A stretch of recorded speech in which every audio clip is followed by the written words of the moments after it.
The now global Blancpain GT World Challenge makes its only appearance in Canada at one of North America's most storied venues, Canadian Tire Motorsports Park. It is a venue of true global respect and attracts manufacturers and teams at the very pinnacle of GT racing. And the world's elite drivers feel the anticipation of this track in the very pit of their stomach. And for one team this year, Canada's R Ferry Motorsports and their factory Ferrari pilot Tony Vilander, they arrive with a target on their back.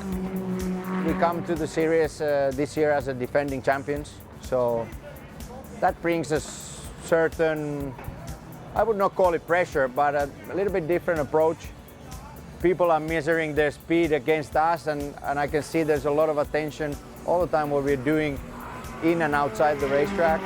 There are some tracks you just go, and I'm not saying on the outlap you feel like something's going to happen, but once you get to the rhythm, you get known to the racetrack, things just click. The crazy fast man truly relishes its challenges. This suits my driving style. You need to carry a lot of speed into the corners. Turn 1, turn 2, turn 4. You need to have the courage to go downhill flat out. You need to have a crazy approach to the turn 8. You just need to carry crazy amount of speed, and as soon as the car settles, go back on throttle. Something in the rhythm and the flow of this racetrack that suits my driving. One driver pairing that knows the challenges here better than most are Toronto area residents Martin Barkey and Kyle Marcelli. And they arrived this weekend with the Pro-Am point lead in the Racer's Edge Acura NSX GT3, in which Kyle Marcelli is the Pro Class driver. It's fantastic to return here to Canadian Tire Motorsport Park. I grew up around this place. I spent a lot of time here in the early parts of my career running the Canadian Formula 4 Championship. But as of recent years, running professional championships such as the Blancpain GT World Challenge, we're here once a year. So I like to think that I'm on an equal playing field as the rest of the professionals here. It's great to be back. There's a sense of enthusiasm and of course a little bit of added pressure with friends and family here. Well, now that you've heard about the challenges of this staggeringly fast venue, it's time for a true driver's eye view from North America's lone Porsche factory driver. Hi, it's Patrick Long, driver of the 58 Wright Motorsports GT3R, and this is your Porsche track preview at CTMP Canadian Tire Motorsport Park. Turn 1, as you can see, is a very quick fourth gear corner using all the racetrack here and then some. Turn 2, completely blind. You turn in fourth gear, bury the throttle. Ooh, a little bit of an adjustment there on the steering wheel. It's treacherous here at Mosport. You're pushing very, very hard. Turn 3, it's bumpy here at the apex. You pick up throttle, and then you run sort of a rim shot, the outside of the racetrack, all the way on the exit, up to fourth gear, up over 130 miles an hour. Completely blind turn in with your foot on the throttle. Fifth gear compresses here. Hard braking. This is your slowest section of the racetracks, turn 5, A and B. It's imperative that you get off here of 5B. A little bit of steering correction again, working with the engineers on a loose handling race car in practice. It's imperative that you get off of turn 5 onto the back straightaway. As you can see, this back straightaway is long, it's ascending, it's a big climb up to turn 8. Top gear just before you peek over the Canadian Tire bridge and into turn 8 with just a little bit of a brake brush. Back to fourth gear and burying the throttle through 9. Third gear corner, penultimate corner. There's an overtaking opportunity here into turn 10. It's bumpy. You're fighting the racetrack, different surfaces. It's almost an oval, very, very fast and treacherous. It truly is a speed bowl here. Hi, everybody, and welcome to the opening race of the doubleheader weekend for the Blancpain GT World Challenge America here at Canadian Tire Motorsports Park. Rounds 5 and 6 of the championship. Greg Creamer alongside Calvin Fish, Ryan Marine in pit lane. And Cal, you heard Patrick talk about a loose car in practice. Well, they seem to have solved that, and there's some nice symmetry in those front two rows, huh? They did. The engineers got it right for Patrick. He puts that Porsche on the pole position, but there's a symmetry to the grid, as you said. Look at this. It's two Porsches up front. Canadian Daniel Morad loves this track, knows it like the back of his hand, put in a sensational lap to claim that outside pole. And behind them, the two championship leaders. There's the R Ferry Motorsport Ferrari, Miguel Molina doing the qualifying tours, and right beside him, Rodrigo Baptista. Top 6 drivers, obviously 3 driver pairings covered by a point. Yeah, and it's quite unusual. When you look at some of the front runners, the 3 and the 58 both had a crash at VIR in the last event of the championship. The 9 had that pit fire, so they only got single scores. So it's really tightened things up, as you can see. Long and Hargrove, a little bit out of the championship hunt right now, but they start from the front row. They've got a pole position and looking for great things here today for Wright Motorsports. All right, here we go. And it is Pat Long bringing the field around on his shoulder. Daniel Morad, again, very experienced here. Green flag flies. We are underway. Round 5, 90 minutes. And Morad, exactly what I was saying. Now he realizes that wasn't quite on. And a big wiggle by Pat Long, and he saved it, Cal. Wow, that was big. You saw Morad trying to go to the outside of Pat Long. Then Long attacked turn 1, lost the car momentarily. Morad was not in position to take advantage, however. But he avoided getting into him, I think. We have to see what race car that might be off of, or was there a little tap? Was there damage to that left rear corner of Pat's car? Look at Hensler up on the wheel early. He's in between those two Bentleys right now, putting the pressure on Baptista. On board here, you can just hear all that rubber flying up against the inner fenders. Looking backwards from Baptista at Hensler. That's Moss, and now the run up the Andretti straightaway. It's all about straightaway speed. Flat out. Great start for Brett Curtis there. Coming off a Pro-Am victory at VIR. In the real time, the bright orange and white Acura. Yeah, he picked up a couple of spots. That's exactly the start he needed, as you have said here. Down and through turn 10. Here we go, first lap in the books. And after that big wiggle, Pat Long has been able to open up a little bit of a margin. And looked to me like Soucek may have popped his nose out on Hensler. Soucek will probably be a little bit frustrated with that ABS issue in qualifying here yesterday, but the car is extremely quick, evidenced by his teammate grabbing the pole position for the race here tomorrow. This is turn 3. You start to float out wide, do that rim shot that Pat was talking about in the Porsche track preview. Fall down into turn 4, which is a very quick piece of real estate, and then into Moss. Big compression there under braking too, and when the tires aren't up to pressure there, that drops the ride height a little bit further, so you've got to be careful of that on the first couple of laps. But these Pirelli P0 should be hitting their sweet spot in terms of the pressure and the temps. The R. Ferry Ferrari, you ride on board with Miguel Molina, and that is Daniel Morad. That is second place. That carrot dangling in front of him right now, and it just looks to me like in the last couple of laps, Cal, he has picked it up just a little bit and is getting a little bit more aggressive, maybe a little bit more anxious to get around. Well, he'd love to get by Daniel before the cycle of pit stops here. Give the R. Ferry team a little bit more time in the pit lane to work with rather than having to leapfrog him. You know that Wright Motorsports, they'll be on top of their game. One of the more experienced groups in terms of endurance racing and used to doing pit stops on a regular basis. And do keep in mind, the last time that Pat was here, had a very strong weekend as well. But in 16, when he and Wright Motorsports made their first appearance here, I mean, he just swept the entire weekend. Yeah, it was a great way to bounce back from some turmoil within his program for the year.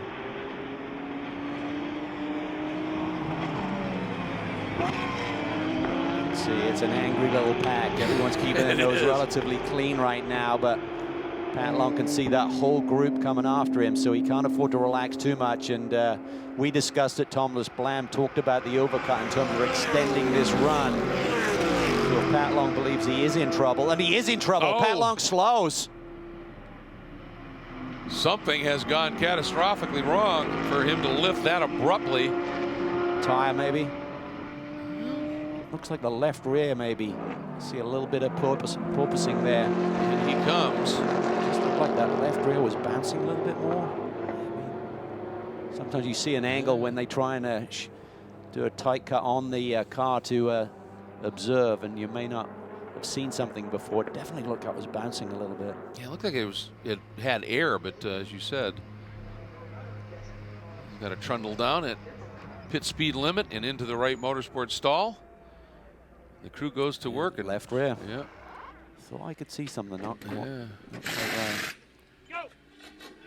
Yes, but I don't. Can't do any of the other servicing. Pit stop window, so this is a big, big penalty blow for those guys. The pursuit, the number 9 Bentley sitting in the the fifth spot, chasing Wolf Hensler. This entire group coming up onto the back of George Kurtz and the CrowdStrike Mercedes. Here's that battle essentially for that 4th spot. They've dropped off a little bit for a while. They were glued to the back of the 3 cars that are battling for the lead right now. They have tailed off a little bit, and the pit window is open, Cal. It is. Oh, look at that. Boy, oh boy, Morad's going to pit early. And Kurt stayed out. Yeah, this is throwing the cat amongst the pigeons. I think Soucek comes with him. Oh no, that's Baptista, excuse me. No, that is. Sorry, I read the grill and it looked like a 3 instead of a 9. Must be some debris on there. And he clearly was saying we're just losing too much time. Martin Barkey in. We'll be turning over to Kyle Marcelli. I like this call by Racer's Edge. Nice strong rebound by Martin after a disappointing qualifying result, I'm sure, for him.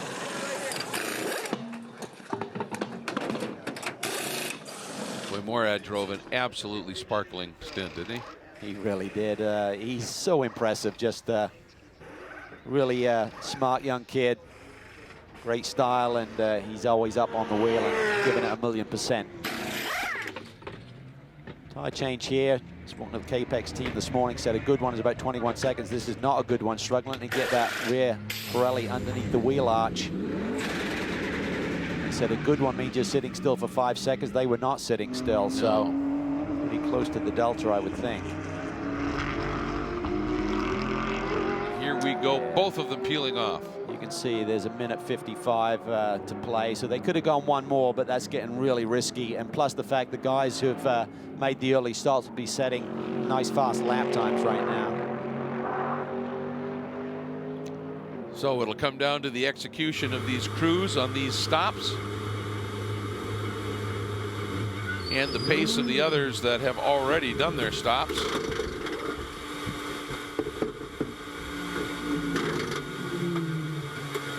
The energy on these stops is intense.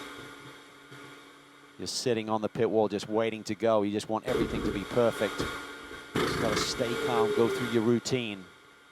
See, a lot of these drivers will visualize before they get in just the sequence of how they do these seat belts together.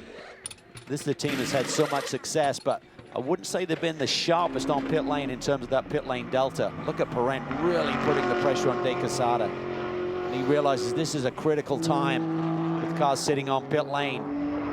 There goes Tony Vilander. He's going to get the track position, as will Soulé, but they're going to have no tire temp.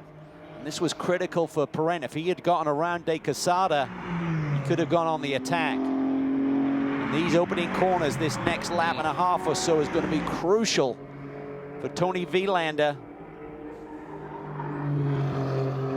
These guys are coming at them. De Quesada, he's got tire temp, as does Parent. Parent knows this. Thomas Bland will have told him, you will catch these guys. You got to make the moves, though. These guys are going to get super aggressive here. Soulé pinches De Quesada, allows Parent the run. Oh, and it's a side-by-side battle, and De Quesada uses the outside, comes through. His teammate gets in the way. Not going to give it to him. Remember, they're just separated by 1 point in the championship coming in. This has allowed Tony Vilander to escape a little bit. That's how tight it is. I think Brent had pace. If he'd been able to get around De Quesada, he could have been in a much better spot to leapfrog those 2 cars in front of him. Brent just got the nose inside. Difficult dynamic for Brent. No, he can't afford to take out the sister car. He'll look to the inside for turn 10. Brent on it. Total commitment.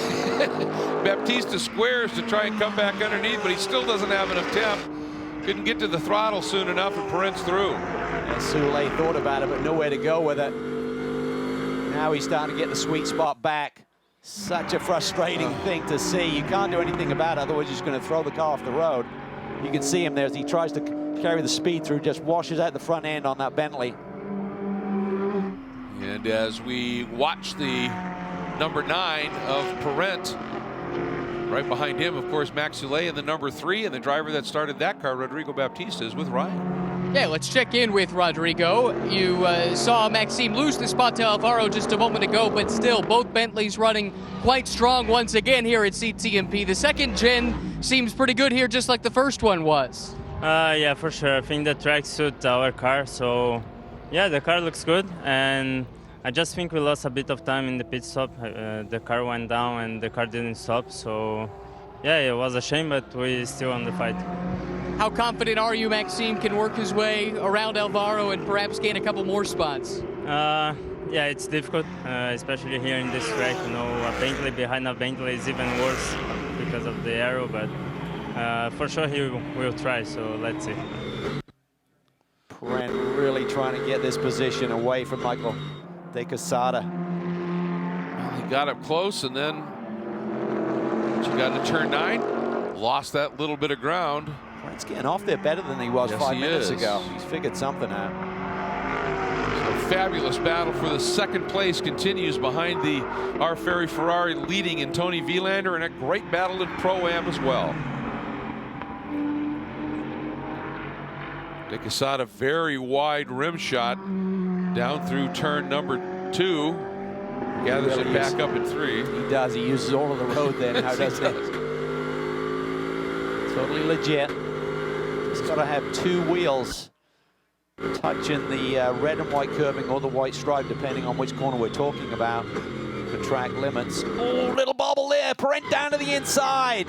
Oh, They and touch. here comes Soule. Soule's going to take advantage of this. Michael De Quesada gets dropped. Now it's a battle of the horsepower between 2 identical Bentleys up this Mario Andretti straightaway. De Quesada, you wonder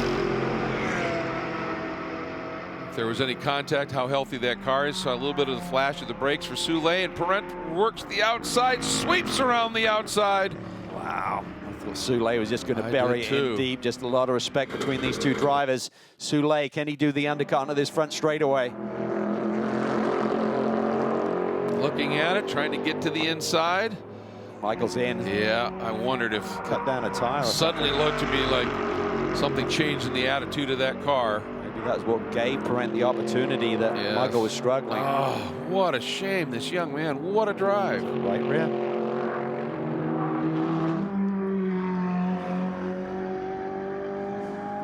Perent took that opportunity to the inside. You're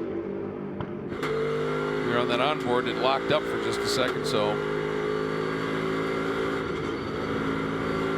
Oh, what our Ferry wanted to see, because these Bentleys are their tightest competitor in points coming in. I'd like to add that win and the little pad with Porsche in between them. Here we go, let's watch it from this camera, Cal. Yeah, Michael just struggled for grip there, and Alvaro tried to keep it clean. Not sure there was even a touch, to be honest with you. Not either. Clean driving here. Oh, maybe right there, Yeah. but nowhere for Alvaro to go. right. He had to go for it. He couldn't park the car and wait. All right, white flag should fly for Tony Vilander and the R. Ferry Ferrari. There it is. And remember those manufacturer points for the Global Championship. Well, Ferrari doing a nice job. Understand there's no further action on the incident between Perent and De Quesada. There you see it. Nowhere for Alvaro to go. Obviously, Yeah. Michael was having an issue, and Perent had to get on with the program. Just needs to hit his marks and bring it home. 2 Bentleys on the podium. Not a bad day, but the problem is the guys here in the thick of the championship battle with they're out front. Last time through Moss.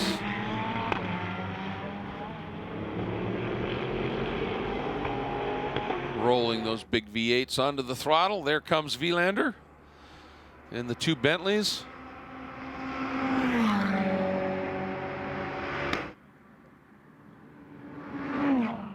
What a drive Tony has put on. Miguel doing everything he needed to do to give him a car in the right spot. Tony getting the job done, as he so often does. Flawless, other than that little slip in turn 3, which he Yeah. gathered up nicely. Here we go, front straight. And Ferrari and R. Ferry win it home. The Canadian Tire Motorsport Park, that R. Ferry crew delighted, as you would imagine. Perent and Soule coming through and completing the overall podium in the Bentleys. Superb job for that team. Allegra 2 cars in the top 5, but they were on the cards for more. Yes, absolutely. They're enjoying this cool down lap and just watching for everybody else. Tony going to enjoy this one. He heard him at the very front of the show talk about how much he loves this place, how it suits his style.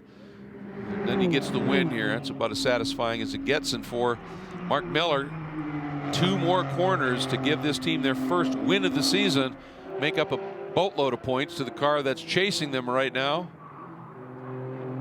Here we go. It is Acura NSX Gradient 5 winning Pro-Am. Canadian Tire Motorsports Park, Miller and Bechtolsheimer. And Mark certainly doing a great job awesome here, but Till, boy, what a job he did in his stint. A great job by the whole group. I think they tweaked on the car, got a little bit stronger here today, and just amazing performances. Greg Gill congratulates Remo and the team. That was a fun one for those to watch. Boy, wasn't it? And a shout out here once again to Allegra and Michael de Quesada. Even with that stop, they had such a good run going. He still ends up in 4th. So superb job with teammate Holzer sitting in the 5th spot. Take a look here at the provisional results. There you see that top 5. So good news for the number 22 of Morad and de Quesada.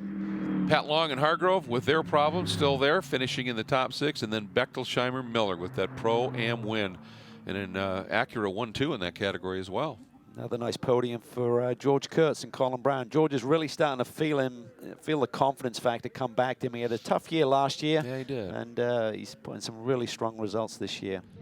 Let's get in here and speak with our 2 race winners, Tony Vilander and Miguel Molina. Tony, you told me earlier in the weekend you love this racetrack. You love it even more now? My first time in US was 2006, and who was the car owner? Remo. So a great day. Everything worked out perfectly. Since Thursday, when we had that 30-minute practice, I felt that the car was really good. We just kept, we kept believing what we got, and we were confident that in the end of the race it will pay off. And what a great day for us, for Ferrari, for R. Ferry Motorsport, all the fans from Remo's dealership, and et cetera, et cetera. It's a perfect day. Miguel, for you, how special is it to win, but to win in front of Remo, in front of all the customers, everything that goes into this? Yeah, there's no better way to win, especially it's my first time here, so I'm really happy to achieve this victory, especially for Remo, because I know that he was looking for that a long time, and to win at home, at the home race, is always special, and actually we are really happy to make this victory for all the fans and for all the people that come here to watch us. Tremendously done. Great job, guys. Thanks. Well, we got Mark Miller and Till Bechtolsheimer. You've been second a couple of times already this season, Till. You get the breakthrough today. Is it everything you thought it would be? Yeah, we couldn't be happier. It was an amazing result, and Mark did an amazing job hanging on for so long. About 20 minutes with a car about 2 inches off his rear bumper, so incredible job. And let's celebrate your pro podium and overall winners. Maxime Soulet, Rodrigo Baptista, Mauro Parent, Andy Soucek, Tony Vilander, and Miguel Molina. Let's take a look at some highlights from that 5th round. Pat Long brought him up to the green from pole. Daniel Morad, very aggressive, the Canadian on the outside, and Long tested here in turn 1. Yeah, on cold tires, watch the twitch right in the middle of the apex at high speed. He keeps it together, but Morad keeps the pressure on. Tucks right in. Vilander in the Ferrari slots into 3rd as the battle was on. Then a big moment for the AM car here, Turner Motorsports BMW. Putting the pressure there on George Kurtz, just packed that radiator with grass, overheated the engine. They would not see further action. And then from the lead, a huge development way early, long into the pits, problems with the left rear. Takes him out of the lead. That puts the pressure on Michael de Quesada, makes a little bobble there in Mars. Parent goes to the inside, very close there between the 2 Bentleys. And Soucek tried to, as we watch from that onboard here, there you see the little moment. Soucek tried to square underneath and go for it, but Parent had enough speed. But in the end, it was Tony Vilander and Canada's R. Ferry Motorsports Ferrari taking the win. The crew absolutely elated. One of the reasons is these 2 drivers now had the point lead to themselves coming into the 6th round of the championship. And the field starting to pair up. Lights out on the Acura pace car. There's the race format, Cal. 90-minute race, 2 drivers per team, 1 pit stop. That happens halfway through. There's a 10-minute window to get that done, and your time spent on pit lane cannot be underneath that 62-second mark, and that could be critical in terms of track position today. Here we go. Green flag flies, and Perret timed it to perfection and jumps into the lead. And Dennis Olsen fighting to hold on to that third spot that he earned from Maxime Soulet in the second of the Bentleys. And the number 58, that is Scott Hargrove, trying to make some moves up through the field as early as he can. He has such good track knowledge here, Cal. Great couple of corners there for Alvaro Perret from the pole position. Gaps Tony Vilander a little bit. Big battle in the middle of the pack there. Ryan Dial, Kyle Marcelli going hard at it. Fabulous start for Ryan Dial, right in the mix here as we hop on board with Vilander down through turn number 4, heading into Moss. Big compression there. Tire pressures aren't up yet, so the right is a little bit lower. Brent there really wide through Moss, just hanging on to that Bentley. Vilander closes in. And Dennis Olsen in that white Wright Motorsports Porsche right behind the red Ferrari. But yeah, Perret got a great, even though he had the little bobble going into Moss, he got a great launch out of it, Cal. He really did. So impressive in qualifying. Laid down that mega lap on about his third lap of qualifying, and everyone just chased him but couldn't get even close. And into 8, Kyle Marcelli absolutely almost alongside Ryan Dial. He is looking for a way through, as is Hargrove. Late move there, realized that that wasn't on, and that might give Holzer a bit of a run between the two Porsches down this front straightaway. Scott Hargrove, so much experience here at this racetrack, even though he lives over 4,000 K away. He calls it his local track. Vilander finding the groove in this Ferrari. Brent is not getting away in the lead. Not at all. Look back here from Alvaro Perret. Some great onboards for you to enjoy here through turn 3. This just keeps coming at you at great speed. This fall away down the hill into turn 4 really is breathtaking. Flat out through here with the tires are in their sweet spot, and then hard on the brakes. Big compression there. Alvaro up and over the curb again. He's running wide through Moss. Needs to tidy that up. And you think maybe what he's trying to do is get a big run through that second part, the tighter part of that corner, but when you're up over that curb, that just unsettles the car. But with that Bentley, when it gets up on the pipe, it moves. It does. I think he may just not have the front tire temperatures and pressures where they need to be right now. He can't get the mechanical grip at this lower speed corner on this racetrack. Hopefully that will come in for him. And I think I saw that Holzer may have snuck through on Marcelli. Nope, he did not. He is fighting hard to do exactly that, however. But I think it was Hargrove. That was Hargrove that slotted through on Holzer. That was the change. So Hargrove doing everything he can to move up just a bit. Yeah, it wasn't the qualifying performance he was looking for, and they try to rebound from some disappointment yesterday. See Trent Hinman there settling in at the back of the pack. Nice job by him to be jumping into a fresh car this weekend, even though he has competed in the Pirelli GT4 Championship earlier in the weekend. As we take a look at the start. Once again, Perret doing what he wanted to do. Vilander as well, slotting in. Soulet trying the outside of Olsen down into turn 1. Had to give it up. And rest of the field side by side through turn 1 for much of them here and entering turn 2. As Hinman right now is starting to mount a pretty serious attack on Michael De Quesada. Just what we were talking about, Cal. Down to the inside at 10. Not sure if he touched him or not, but Michael certainly saw him there, and he is through. De Quesada off the road a little bit. The BMW tries to take advantage here, as Shirasaka as well. Not quite able to slide through, but Hinman apparently feeling okay. I'm ready to give it a bit of a go here, and went after De Quesada and moves up 1 spot here, and that puts him now technically 1 spot away from a top 10. And boy, look at this, Shirasaka. I wonder if that touch didn't do something to De Quesada's car, or if he's just fighting to get back, and if he dropped his tires, he may have dirtied him up, but he's now struggling. That is the battle of 4 cars once again, going for the 8th overall spot. Pro cars and Pro-Am cars. Boy, Miller getting a great run this time. Not quite close enough as they got up into turn 8, but he is really ramping a great exit out of Moss. Fabulous battle for 8th overall continues to unfold here. Marco Holzer right there in the Allegra InSync Healthcare Systems Porsche over the number 5 blue, white, and black Acura NSX from Radiant Racing. And then the car up in front of this view is the 04 CrowdStrike Mercedes of Colin Brown, and then you ride once again with Trent Hinman in the number 43 Real Time Racing Acura. He He's been attacking just a little bit here. We're getting close to that pit window opening in about 10 seconds. Yep, and it's not always necessarily the leaders who can make the first duck to pit lane. It just depends where the clock is. Previous seasons, we've had to give the leader the first opportunity. So it's not the case now, but who blinks first? Who feels by doing the undercut and getting their fresh driver in on fresh Pirelli P0s may have the advantage. The key is getting those tires up to temperature quickly if you do decide to do that. Here comes Soule. Doesn't have the track position on the leader for K-Pax. Brent stays out. Soule going to turn it over to Baptista, looking for their third victory on the season. You talked about the strategy before, Cal. They're looking ahead as to where they might come out after these stops, and having been trailing Olsen for so long, I wonder if they've elected to pit here and hopefully come out and have a nice clear track for a while to be able to really get some laps in once those tires get to their temperature. That's a key factor, and they have some software available to them that gives them like a ghost car tracking all of the cars around where you would come out, and that is certainly a key factor in making that decision. A little bit of a bobble there, getting that right rear tire on. Good stop typically. If they do a clean one, they've got about 5 seconds to play with on that pit stop delta. Well, a quick reference point as to whether or not it was a good stop.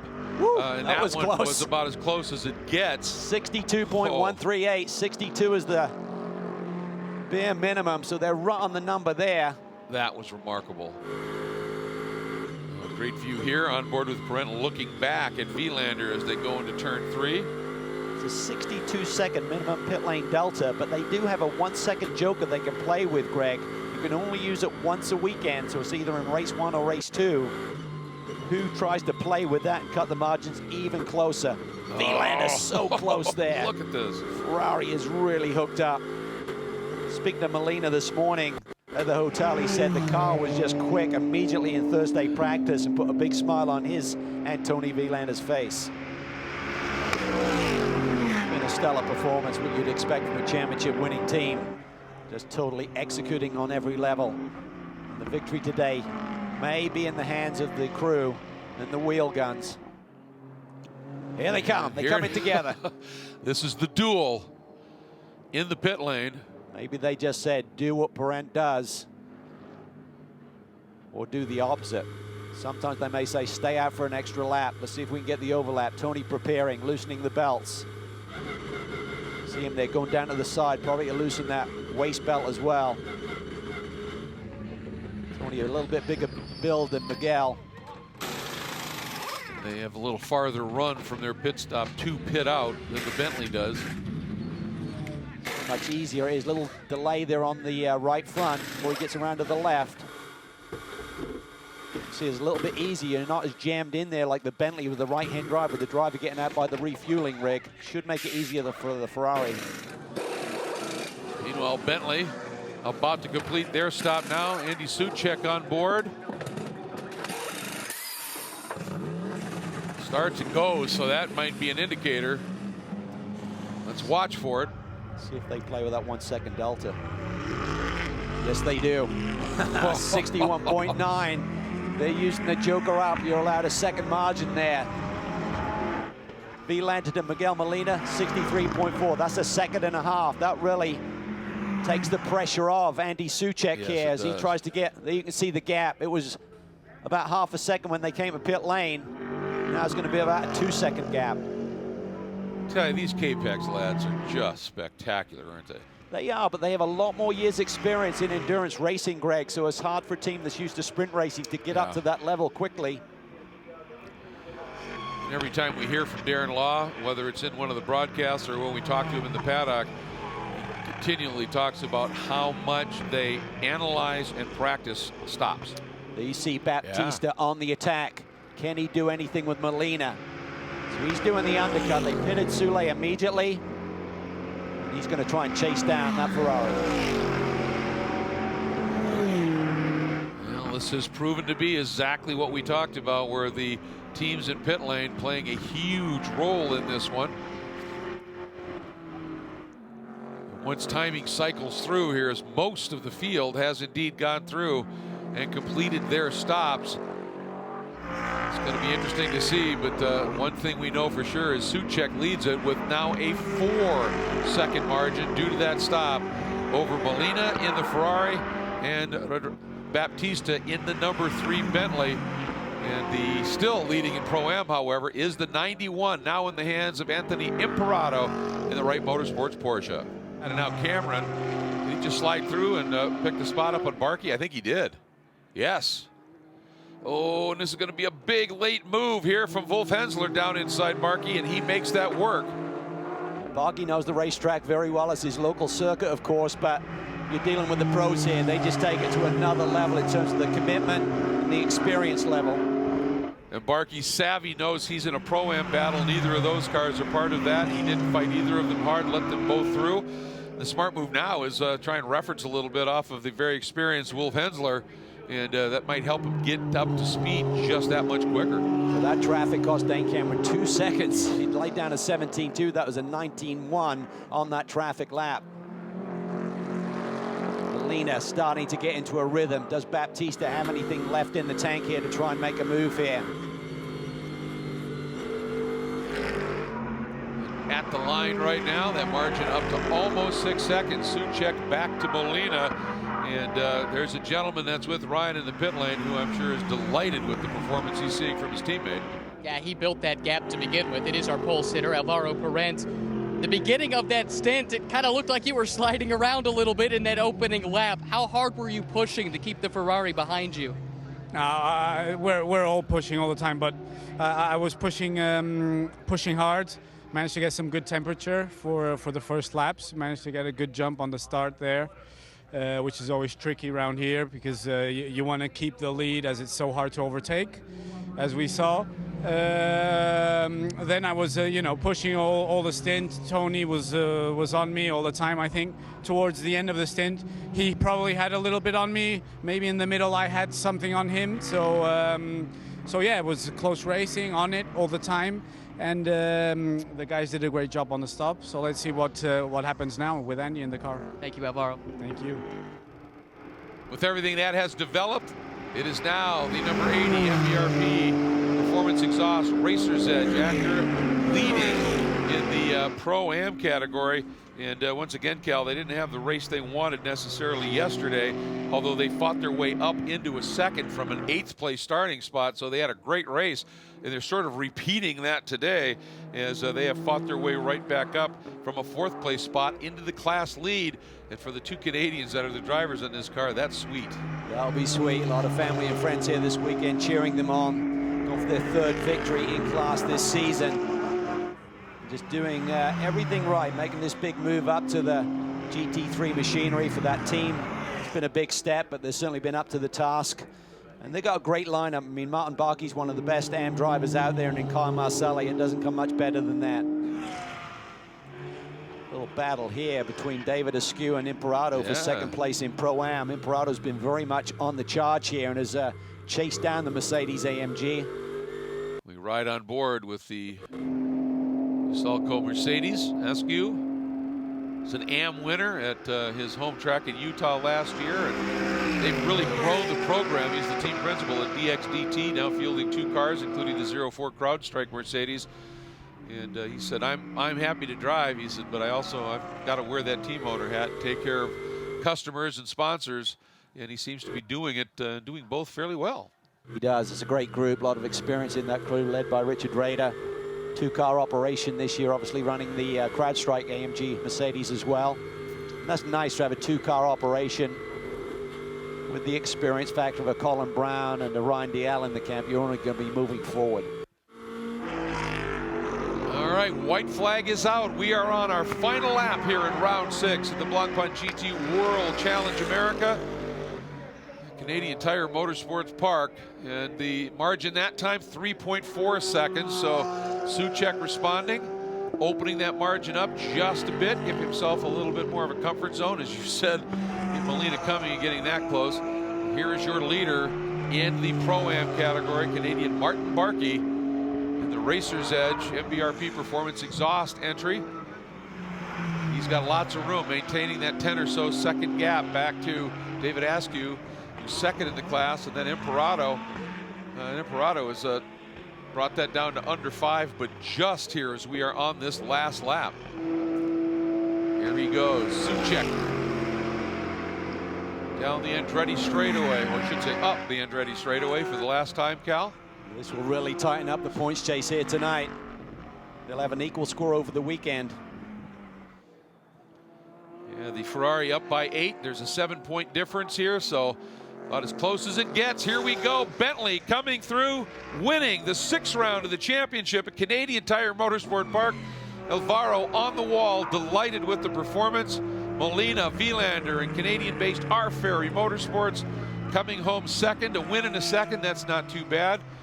And winding his way through the final couple of corners. What a day for the Canadian duo. Martin Barkey behind the wheel, Kyle Marcelli, and Racer's Edge in the MBRP Performance Exhaust Acura NSX. 3rd win in the Pro-Am category of the season. What a year they are having. Just fantastic. Of course, the BMW of Takeda and Shirazaka will win the AM category.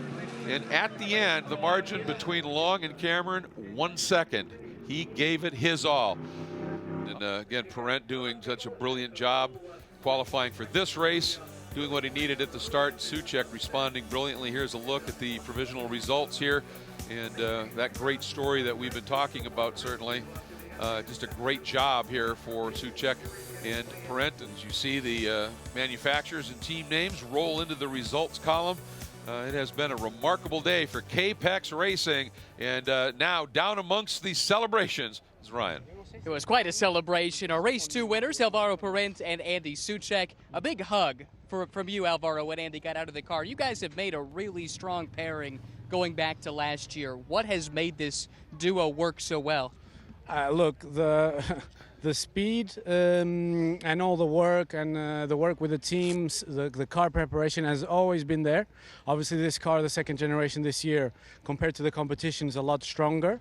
And it's been going all right also. I've got myself 2 poles, and then today we had the perfect race. We spoke about it. We worked hard to get it, and here it is, you know, the end result. So. And Andy, your stint, the Ferrari was getting a little bit closer in the final laps. Were you paying any attention to that at all? No, I wasn't looking in the mirror. They were just updating me on the pace. I knew he was there, but he wasn't really a threat, to be fair. I mean, it's difficult to overtake here, and he was like 4 seconds away. I just need to thank the team for a great job. We went testing, as Alvaro said, and that made us find a good setup. And I just want to say that this is a special day for me because this helmet was inspired in Maria de Villota, who passed away in 2013. Great driver, great friend. This is her star, and this win is for her. Fantastic story. Fantastic weekend. Congratulations to both of you. Thank you. Some of the viewing opportunities here at Canadian Tire Motorsports Park. And for drivers, there's lots of races you want to win, but none more so than your home race. And Ryan Marine, that number 80 Racer's Edge Acura crew doing just that. A couple happy drivers here at the end of this one, guys. Martin Barkey, Kyle Marcelli, winners in Pro-Am. To win is always special, but to win here, what does that mean, Martin? Well, you know what? This is home sweet home. I've started on this track, and, you know, Kyle's won and raced so much on this track. Home fans, there's a lot of family and friends here. It was just a good weekend to wrap up a win here on Sunday afternoon.